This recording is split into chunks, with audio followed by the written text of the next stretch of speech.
नमस्कार, स्वागत है। आप देख रहे हैं डॉक्टर साहेब। मैं हूं विजय कृष्ण और आज हमारे साथ मौजूद हैं डॉक्टर पुरेंदु ओझा। डॉक्टर साहब बिहार के जाने माने पीडियाट्रिक सर्जन हैं, यानी आसान भाषा में कहें ये बाल रोग सर्जन हैं। डॉक्टर साहब बहुत बहुत स्वागत है। धन्यवाद। हाँ डॉक्टर साहब, आज हम लोग बाल रोग के बारे में बातचीत कर रहे हैं। जो बच्चा पैदा लेता है उस दरमियान में किस किस स्थिति से बच्चे गुजरते हैं, क्या क्या उनको बीमारियां होती है। तो डॉक्टर साहब ये बताएं, कुछ बच्चे जो नॉर्मल ज़्यादातर बच्चे नॉर्मली पैदा लेते हैं, कुछ बच्चे एबनॉर्मल पैदा लेते हैं, कुछ बच्चों का सिर बड़ा होता है, मतलब नॉर्मल जो साइज होता है उससे बड़ा सिर होता है। तो हमारे दर्शकों को बताइए, ये बड़े सिर वाले बच्चे क्यों पैदा लेते हैं, इनके लक्षण क्या क्या है? देखिए, इनके लक्षण है कि नॉर्मल जो एक पैरामीटर होता है हेड सरकमफ्रेंस का, वो मेज़र करते हैं पीडियाट्रिशियंस हो, बच्चे के फिजिशियन हो, या जब आप इम्यूनाइजेशंस के लिए जाते हैं तब वो मेज़र करते हैं। अगर उससे बड़ा होता है तो आप अल्ट्रासाउंड और सीटी स्कैन करके ये देखते हैं कि वेंट्रिकल का साइज़ क्या है। अगर वेंट्रिकल का साइज़ एज के मुताबिक मैच नहीं करता है तो नेचुरली सर में पानी है। अब ये पानी का रेशियो किस हिसाब से बढ़ रहा है इस पर डिपेंड करके, अगर बहुत ज़्यादा है या बहुत तेज़ी से बढ़ रहा है तो ब्रेन का ऑपरेशन किया जाता है, जिसको कहते हैं वीपी शंट। ब्रेन में ऑपरेशन करके एक ट्यूब डाला जाता है और ट्यूब कान के पीछे से चमड़ी के नीचे से होते हुए एक वाल्व होता है जो कान के पीछे लगा रहता है, बना रहता है लेकिन चमड़ी के नीचे रहता है, वो जा कर के पेट में खुलता है, जो कि पेरिटोनियम में जाके खुलता है, क्योंकि ज़िंदा रहने के लिए वो पानी बहुत ज़रूरी है। तो जैसे वो पानी बढ़ता है तो वो वाल्व के नली के थ्रू आपको वाल्व में आता है और वाल्व खुल करके ये नली के थ्रू फिर चला जाता है पेट में, और पेट से एब्जॉर्ब होकर पूरा बॉडी के सर्कुलेशन में आता है। इस इलाज को कहते हैं VP shunt, ventricular peritoneal shunt. इसमें ध्यान देने वाली बात ये होती है कि जब हम ऑपरेशंस करने जाते हैं तो 60 to 70% चांसेस ये रहते हैं।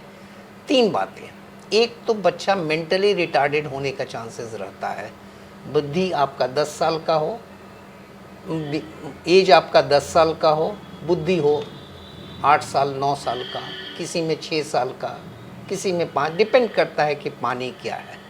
एक अगर दूसरी बात है कि आप ब्रेन के अंदर पाइप लगाते हैं तो जिस तरह से घर के अंदर पाइप लगाते हैं तो कभी इन्फेक्शंस होने का डर रहता है, लीक करने का डर रहता है, ब्लॉक करने का डर बना रहता है। तो इसमें भी डर बना रहता है कि कभी ब्लॉकेज हो जाए, कभी लीक कर जाए, कभी इन्फेक्शंस लग जाए, और ये कोई नहीं जानता। आपके घर में पाइप कब जाम होगा ये आप नहीं जानते हैं। उसी तरीके से ये भी पाइप है, आप नहीं जानते, कभी भी लीक कर सकता है, कभी भी इन्फेक्शंस हो सकता है, कभी भी ब्लॉक हो सकता है। तो जब ये होता है तो चेंज करना पड़ता है, और चेंज करना पड़ता है तो पूरा का पूरा प्रतिक्रिया वही होती है जो पहली बार में हुआ है। इम्पॉर्टेंट बात ये होता है कि आपको एसेस करना पड़ता है कि पानी किस रफ्तार से बढ़ रहा है और कितना बढ़ा हुआ है, और तब डिसीजंस लेना चाहिए कि इसको ऑपरेट करने से कितना फ़ायदा है। और मरीज के अटेंडेंट को बता देना ये बहुत ज़रूरी होता है कि अगर आप ब्रेन का ऑपरेशन वीपी शंट के लिए कर रहे हैं तो देखो भाई, तुम्हारा बच्चे का ब्रेन का ऑपरेशन हो रहा है, इसमें मेंटली रिटार्डेड होने का चांसेस है। 10 पैसा हो, 5 पैसा हो, 50 पैसा हो, ये हम नहीं जानते, लेकिन मेंटली रिटार्डेड होगा ज़रूर, ये बात पक्की है।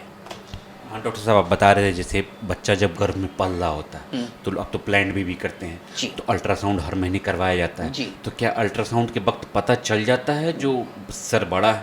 एकदम एकदम पता चल जाएगा अगर प्रॉपर एंटीनेटल किया जा रहा है। अब तो लेवल 2 अल्ट्रासाउंड होने लगा है, तो 24 वीक्स 22 वीक्स में ही जाते जाते पता चल जाता है कि वेंट्रिकल साइज़ क्या है। और वेंट्रिकल साइज़ अगर बढ़ रहा है, एक अल्ट्रासाउंड से डिसाइड नहीं करना चाहिए, सीरियल अल्ट्रासाउंड करके डिसाइड करना चाहिए और किस रफ्तार से बढ़ रहा है। अगर बहुत तेज़ी से बढ़ रहा है तो उसको अलग तरीके से सोचना चाहिए कि whether child should be kept, और उसको हटा दिया जाए कि चाइल्ड को रहने दिया जाए। The counselling to the parents should be very very important. बहुत इंपॉर्टेंट है कि पेरेंट्स को पहले से ही बता देना चाहिए कि भाई बच्चा ऐसा आ रहा है, उम्मीद ऐसा है, इलाज ऐसा होगा, ठीक है ना, और बच्चा मंद बुद्धि का भी होगा। पेरेंट्स को बताना बहुत ज़रूरी होता है। और ये डिपेंड करता है कि एक अल्ट्रासाउंड किए और चले आए कि वेंट्रोमेगाली है, वेंट्रिकल में पानी ज़्यादा है और इसको ऑपरेट कर दिया, ये गलत है। सीरियल अल्ट्रासाउंड करना चाहिए और उसके बाद डिसीजंस लेना चाहिए कि कितना बढ़ रहा है, किस रफ्तार से बढ़ रहा है, तभी जा कर के उसका डिसीजंस लेना चाहिए। हाँ डॉक्टर साहब, ये बताएं, अगर क्या पता चल जाए जो बड़ा सिर है तो क्या उस दरमियान में इलाज पॉसिबल है या बच्चा होने के बाद ही इलाज होता है? एक बात। दूसरी बात, आजकल जनरली बच्चा एक ही पैदा करते हैं और अगर एक ही बच्चा इसी टाइप का निकल जाए तो सर इसका क्या उपाय है? सर आज के तारीख में कॉपी अगर कहा जाए तो बुक स्टाइल में हाँ इलाज होता है। फीटल सर्जरी नाम की चीज़ है, इलाज है। बहुत बड़े सेंटर में अभी कुछ लोग स्टार्ट किए हैं और विदेशों में होता है। बहुत प्रचलन तो नहीं है लेकिन हो रहे हैं। अगर कोई अफोर्ड कर सकता है तो उसको ये ऑप्शंस भी देना चाहिए कि आप फीटल सर्जरी किसी बहुत बड़े अस्पताल में, बहुत बड़े हायर सेंटर, ये विदेशों में जाके आप करा सकते हैं। ये है। हाँ डॉक्टर साहब, अभी बता रहे थे बच्चा जो जिनका सर बड़ा होता है वो अपना इलाज कैसे करवाएं। आप पहले सबसे पहले अल्ट्रासाउंड करवाएं, इन्होंने कहा सीरियल अल्ट्रासाउंड करवाने के बाद ही डिसाइड करें उसका सर बड़ा है या नहीं है।